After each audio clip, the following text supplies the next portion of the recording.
Hello people and welcome to 2DTalk. This is our real movie news section where we give you information about what's going on in Hollywood, how Tinsletown is shaking out, what movies are being released, what movies are being delayed, etc. So we're going to start with a new segment I'm trying out, and that's the box office dive. Basically, what I'm looking to do is let you guys know about the US box office, what's making waves, what's faltering, and what's coming to shake things up. I'm doing the US box office because that is the #1 market for movies pulling in big money, followed by China. Now firstly, I want to start with Black Panther. As I predicted last week, it remained strong at the top of the charts, pulling in another whopping $65 million in its third weekend, with a week-to-week drop of just 41%. Its worldwide gross is now up to $897 million, which is insane in 3 weeks. It is almost certain to fly into the billion-dollar club given the fact that it is not yet opened in China, Japan or Russia. But the question is, how far into the club will it venture? Jennifer Lawrence's Red Sparrow's $17 million opening is on par with some of her other movies such as Joy and Passengers, but I'm pretty sure that this is not the opening Fox was hoping for to start a potential franchise on. And Bruce Willis dusts himself off to the tune of a $13 million opening, but I have a feeling that this was just a paycheck gig for him, so he's not too bothered about it. Neither was it unexpected. And once again, Jumanji and The Greatest Showman continue to have great week-to-week holds at 20 and 22% respectively, both in their 11th weeks. That brings Jumanji to $928 million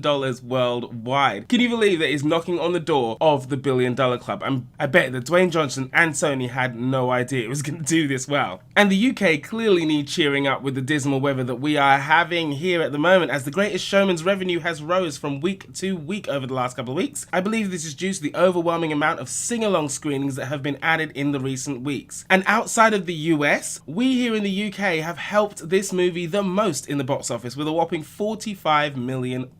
So it's clear that we love a sing-along when all is said and done. It has also sailed past La La Land to become the 4th most successful musical of all time, and it's on its way to surpassing Chicago for the #3 spot. So that's it from the box office this week. So now let's move on to our first bit of news today. A petition for Marvel to create a Netflix show based on the nation of Wakanda. Whoa. I'm thrilled. I'm absolutely thrilled that this is even being discussed. As you remember from my Black Panther review that you can check out later on, I said that one of the things that let the movie down for me personally was that I feel like I didn't get enough of Wakanda. So this idea by fan Eric Hamilton is genius. Mr. Hamilton said, telling the backstory of Wakanda would be a game changer. How did Wakanda become the most technologically advanced country on Earth? From the technology to the artistry coupled with the rich African traditions, the fans demand more. The Black Panther fan base would love to see a Wakanda series on Netflix. This series would expand the depth of the Marvel Cinematic Universe, and we feel Marvel Disney would enjoy creating and adapting these stories as much as we would love watching them. Now, there are many ways that Marvel could go about this if they choose to make this fan dream a reality. For instance, do we start where Wakanda was first settled and do a kind of tribal Game of Thrones envisioning? Or do we follow one of T'Challa's ancient ancestors who will eventually become Black Panther? As the fans call for a Wakanda show, should Black Panther either be like very in the shadows or even appear at all? Should Black Panther just not appear at all and it should just be about Wakanda? And also, should it be more recent where we follow a young T'Challa's father, before he becomes Black Panther when he's quite young, and see how his upbringing was? Now, it should be mentioned that with Disney gearing up to release their own streaming service in 2019, and in doing so they will take